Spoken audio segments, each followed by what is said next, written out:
25 years ago, on a bright, brisk, windy summer day, Grandma, Peggy, Heather, and I were walking along a rocky beach on the Oregon coast. We were there for our beloved Wendy's high school graduation. Growing up in Colorado, Heather and I, we didn't know anything about the ocean or sea life, and Grandma, always wanting to present us with an adventure, wanted to show Heather what a live starfish looked like. So the tide had just gone out. There were these big, huge rocks. If you know the Oregon coast, these huge rocks that get exposed when the water goes out. And they took off their socks and shoes, and they went out into the ocean, and they started exploring on the backsides of these huge rocks. And then all of a sudden, without warning, this series of sneaker waves started rolling in. And first it hit them at the knees, then the next wave came in, hit them at the waist, and the next wave came up, hit them at the chest, and their squeals of joy turned into shouts of fear. As the ocean kept battering them, Grandma helped push Heather up on top of that rock so that she could be above the waves. Peggy and I shouted. We tried to run into the ocean, but we kept getting pushed back by the waves.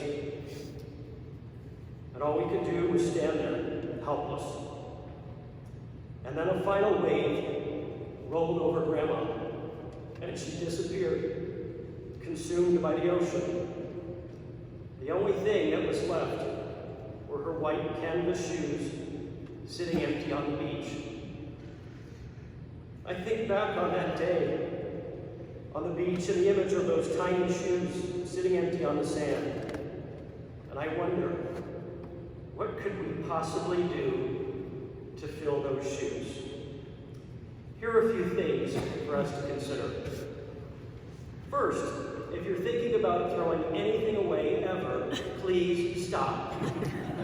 Old keys, rubber bands, scrap, worn out nylons, food containers, junk mail that hasn't been read from cover to cover to confirm it is in fact junk mail. And certainly don't throw away a coffee can or a plastic grocery bag, as those are prizes used to hold old keys, rubber bands, worn out nylons, scrap, food containers, and junk mail that hasn't been thoroughly reviewed cover to cover to make sure that it is in fact junk mail. They're also useful for storing more coffee cans and more plastic grocery bags.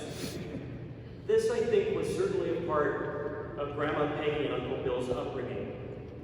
They were raised in a way that made the current throwaway culture foreign to them. Everything and everyone had value in some way. And it wasn't just old rubber bands and sacks. It was in how they approached every personal interaction in life. Grandma taught them that in every interaction they should try to think about how to make others feel better and uplifted. Literally hundreds of people, many of them perfect strangers, have remarked in recent days about how an encounter with the twins left them with an indelible impression, like they really got to know them, and were made to feel special and listened to, even in brief encounters. The feeling that Grandma and Peggy genuinely valued the interaction, truly cared to know them, wanted to connect. Even when she was sick these last months, she continued to express that sentiment, reaching out to family and to friends, sending dozens and dozens and dozens of birthday cards, anniversary cards, Mother's Day cards, Father's Day cards, Easter cards, all with a personal message that she was praying specifically for you and your needs. Second, never forget and never fail to appreciate the legacy of the family that came before you and the legacy you will leave, the family that comes after you. Grandma and Peggy described growing up with Uncle Bill in idyllic terms.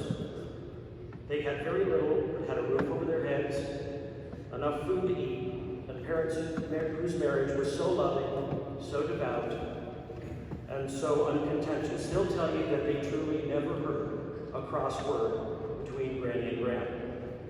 What a beautiful and simple way to grow up. And you can see that legacy in the way Grandma, Peggy, and Bill lived their lives. And that legacy was not just created by Granny and Grandma, but passed on to Granny and Grandma. Prior to the pandemic, the twins would often go to confession weekly. My impression was that they always thought that this was a rather modest undertaking because their Grandpa Flom in Elm Creek went to confession every single day. And no Flum girl was allowed to be called upon by a Fitzgerald boy until the family had finished praying the rosary after dinner. Grandma and Peggy showed us every day not just how important family is, but how to cherish your loved ones, honor them, keep them together despite our quarrels. And a big part of that was the legacy of living life in a way that has a spiritual and cultural rhythm that provides continuity and certainty and a framework for moving through each day. Yes, football on Saturdays and Sundays, black-eyed peas on New Year's Day, oysters on Christmas Eve, kneeling down every single night to say your prayers, and on your birthday you had your own special menu, your favorite meal and your favorite cake every year. Going to the cemetery to visit our deceased loved ones and putting wreaths and flowers on their graves and praying for them. Every holiday, every birthday, every special occasion on the calendar was celebrated with the family together. Each had a special menu, which was exactly the same every year, and each had its own traditions, which were always exactly the same every year. And again, that legacy of prayer and love for family came before and follows them. One time, when Gary first told me that story about Grandpa Flom, praying the rosary every day and going to confession every day, he paused for a minute and he said, think of that. Think of how even now, over 100 years later, all those prayers for his descendants, even you and me, are still influencing our lives. They continue that legacy of love and prayer for family and friends, and continuing to bring family and friends together through long-held traditions. For all those here, and hundreds who are not here, that is another way we could fill her shoes, a way which my mom, Tom, Peggy's kids, Uncle Bill's kids have already picked up the torch on. Third, stay tough, but keep your sense of humor. Grandma was tough. She almost never complained, despite her many sufferings, both physical and otherwise. And although she did cry privately, she rarely cried in public. In the end, she at times complained about the pain in her spine and her abdomen because of the cancer. And then she might follow up by saying, well, I guess I'm just becoming kind of a pansy. That was her way, often a bit of lightheartedness in the midst of pain. We think she got the saying from Graham Hoover, but when things were really bad and we were hoping for better times, she might say, God willing and the creek don't rise. And if you asked if she wanted to do something that she very much did not want to do when she was struggling, she might say, you must be talking to a broomstick. You're not asking me that. All the years of worry she put up with dealing with Rick's unpredictable behavior with a saintly love and patience. I remember later on how he became obsessed with his cat and would literally follow it around the entire house, follow it around the yard, calling for it all day long. She'd just kind of shrug and say, well, at least he's chasing that kind of cat around these days. And she taught us all to drive, taking us to the cemetery to practice because, after all, we're not going to kill anyone out there. Fourth, live a life of devotion. So many of the things that Grandma became known for boiled down to living a life of devotion. Of course, the Twins' devotion to sports, especially the Buffs and the Broncos, is legendary. Every home game, rain or shine, from the national anthem until the cleanup crew arrived. Oftentimes, after the cleanup crew was already done. Probably hundreds of away games over the years, tournaments, bowl games, even a Super Bowl. One time, they were down in Norman, Oklahoma, walking through the campus on their way to the game, and they were walking through these tailgates, and all these obnoxious Sooner fans started kind of calling at them and heckling them. It was Grandma and Peggy and Gary, and they said, hey, why don't you come on over, come to our tailgate, we're having buffalo burgers. As hardcore a Buff fan as there ever was, she immediately shot back, no thanks, we're going to have Snellenburger for lunch. That was the Oklahoma head coach. More legendary, more profound was her devotion to her faith and family. As many people know, she and Peggy started going to daily mass over 70 years ago. If you take out Sundays, holidays of obligation, and a number of Saturdays when they didn't go to daily mass, That's about 275 daily masses per year, or nearly 20,000 daily masses where they prayed for you and me and countless other people that they barely knew but had promised to pray for. That is a level of devotion for anything that would be hard to achieve, especially for those of us who are getting a late start. One time my dad asked her, "What do you do every day when you go to Mass?" She said, "Well, I pray for you." And he said, "Oh, well, then I'm definitely getting into heaven." She said, "Well, you'll make it, Billy. I don't know how long it'll take, but you'll make it."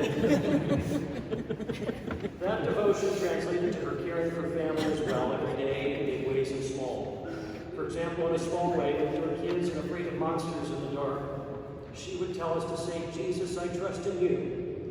Because every time we invoked the name of Jesus, every creature under the earth would have to bend its knee. And of course, if they kept having to kneel down, they could never get to our beds at night. And in very big ways, too. When Rob was sick, a lot of people were shunning their children for his disease. She brought him home. When Wendy was sick and nearing the end of her life, she packed up and moved to Oregon to help to care for her. Even in her late 80s, she became a full-time caretaker for Rick, who had been diagnosed with Alzheimer's. They all thought it was too much, told her she should bring in help, send him to a facility, but she defied everyone. She kept him at home until the very end, making everything as normal, comfortable, and familiar as possible, helping him to bathe, get dressed, scrubbing the carpets, and cleaning up after his messes, but without ever being cross or scolding him. Taking him to Mass every day, and when they go to confession, she would go in before him to be sure to let the priest know that her son, with Alzheimer's, would be coming in, and he wouldn't really know what to do or remember anything, so to please help him as charitably as possible. That day on the beach, after standing in horror for what seemed like an eternity, the tide finally pulled back again. Heather was still perched on top of that rock that Grandma helped her climb on top of. And there was Grandma, clinging to the backside of that rock, soaked, cut, bruised, and in shock. Those two final instinctual acts before the waves consumed her. Those two ways are perhaps the best ways we could try to fill her shoes. First, she lifted Heather up above the waves to try to save her. She lifted up everyone she knew. In some ways, she tried to push them up heavenward with all her might, lifting us above the storms of life.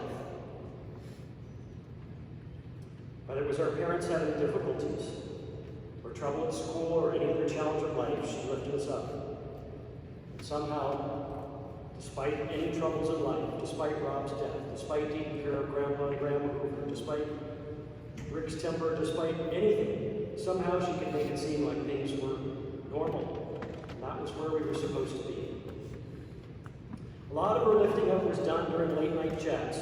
She was an infamous night owl. The trait my mom has now taken up as the late night counselor. Every night, she put on her nightgown, she got a glass of milk, she turned on an old movie, and she started in on her giant stack of novenas, which was literally about 5 or 6 inches thick. She wrapped it with rubber band after rubber band, never enough to hold it together. She might doze, but you knew that if you needed to call, or just wanted to talk, that she would be up until 1 or 2 a.m., and all of us had many a late night chat about life with her, where she would, in a purely conversational way, and without realizing it, impart her late night wisdom to make the problems of the world seem less daunting. Her final late night advice, a few weeks before she died, she said, "If there's anything in the way of a eulogy at my funeral, the only thing I want to make sure that's said is that I want everyone I know to try to forgive. If there's anyone who's struggled to forgive, do it today, right now, whether they deserve it or not, whether they've even asked for forgiveness. That's what I want for everyone I love, to know what it's like to free yourself of that burden once you truly forgive. And finally, cling to the rock, as she did that day on the beach. No matter how battered and tossed she was by life, no matter how cut and bruised, she clung to the rock with every last ounce of strength. Hold on to your crucifix. Hold fast to your prayers. Cling to the rock. Cling to the rock of ages. With all your life, you'll never be alone.